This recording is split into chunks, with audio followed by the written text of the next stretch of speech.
নমস্কার, জ্যোতির্ময় দেবশ্রী। আলোচনা হবে হনুমান জয়ন্তী নিয়ে।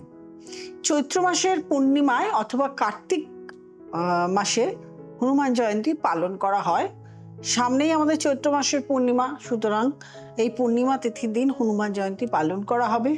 হনুমানজির ভক্ত প্রচুর আছে, প্রচুর মহিলা আছেন, প্রচুর পুরুষ আছেন যারা হনুমানজিকে মনে প্রাণে ভালোবাসেন, ভক্তি করেন, সম্মান করেন এবং পুজো আর্চা করেন।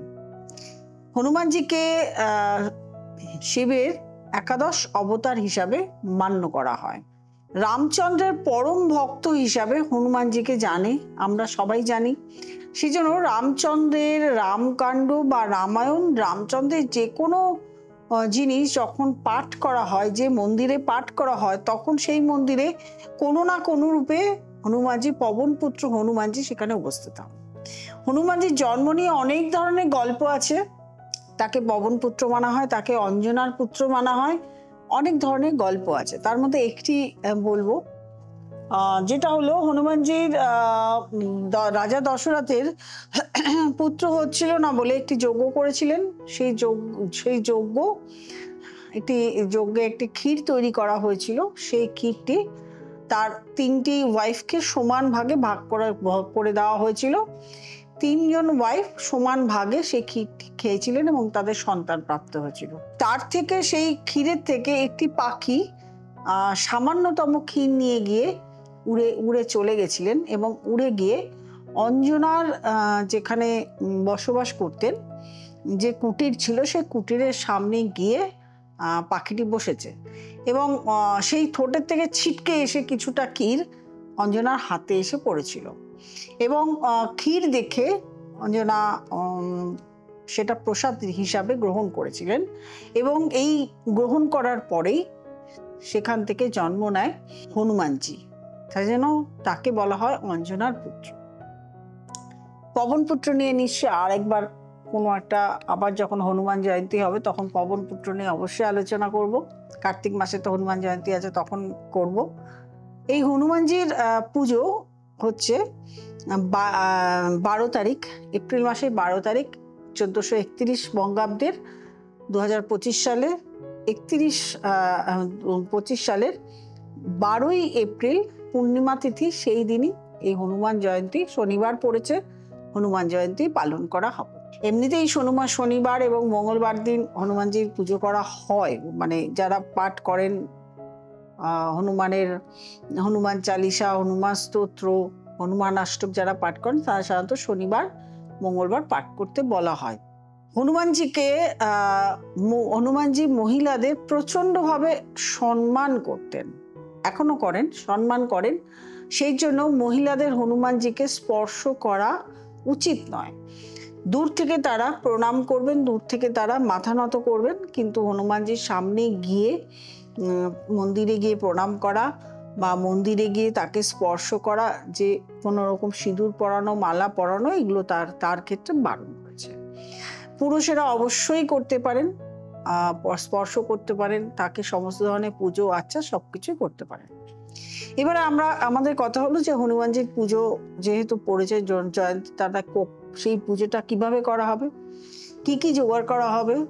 তুলসী মালা, বেল ফুলের মালা, বেল পাতা, জবা ফুল এবং তার সঙ্গে বিভিন্ন ধরনের ফুল, লাল সিঁদুর, জুঁই ফুলের তেল, এটা মাথায় রাখতে হবে, লাল সিঁদুর, জুঁই ফুলের তেল, বেসনের লাড্ডু, এগুলো তাকে দিতে হবে। এবার প্রথমে হনুমানজির ফটো হোক বা হনুমানজির মূর্তি হোক, তাকে পরিষ্কার পরিচ্ছন্ন করতে হবে। আপনাকে প্রথমে মানে স্নান করতে হবে, লাল বস্ত্র পরিধান করতে হবে। লাল বস্ত্র পরিধান করলে খুব ভালো। তাকে পরিষ্কার পরিচ্ছন্ন করতে হবে, মূর্তিটিকে স্নান করাতে হবে, পরিষ্কার পরিচ্ছন্ন করতে হবে, করে যে কোনো স্থানে বসাতে হবে। বসানোর পরে মহিলা যদি হন তাহলে যে মালা, তুলসীর মালা, বেলফুলের মালা পাশে রেখে দেবেন, আর পুরুষ হলে তাকে এই মালাটি আপনি পরাতে পারেন। তারপরে বেল ফুল দিলেন তার চরণে, এমনি সাধারণ জবা ফুল, সেগুলো তাকে চরণে দিলেন, দিয়ে আপনি যে বেসনের লাড্ডু এনেছেন সেই বেসনের লাড্ডু তাকে অর্পণ করা হলো। করার পরে আপনি তার ধূপ ধুনো যেরকম দেখানো হয় দেওয়া হলো। মহিলারা দূর থেকে প্রণাম করবেন আর পুরুষেরা তাকে স্পর্শ করে প্রণাম করতে পারেন।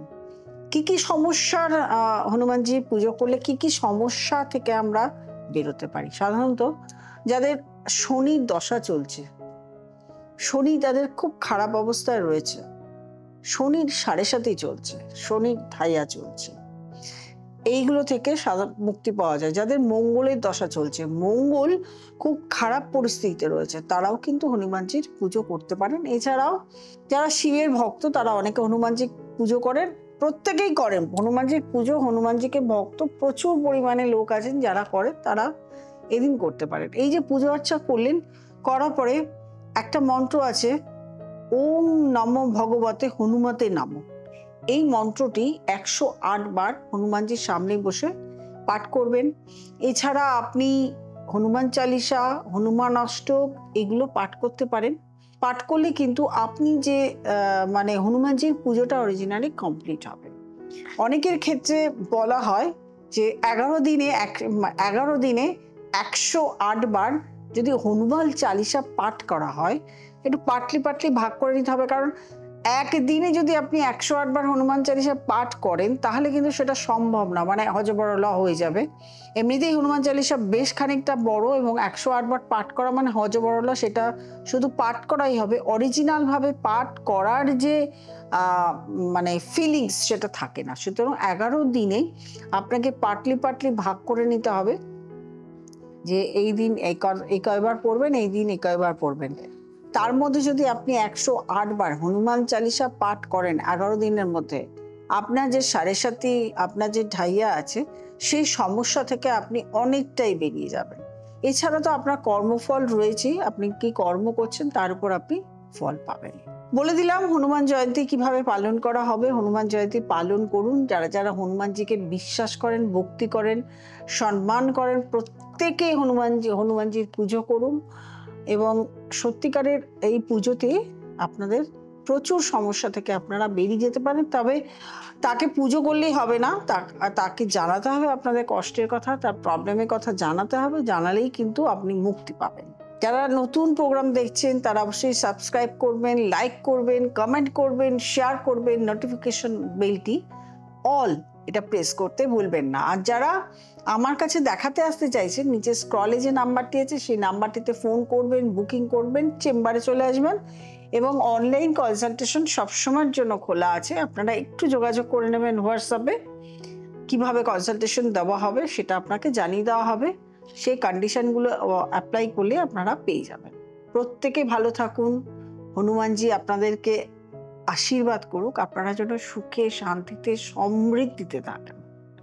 নমস্কার।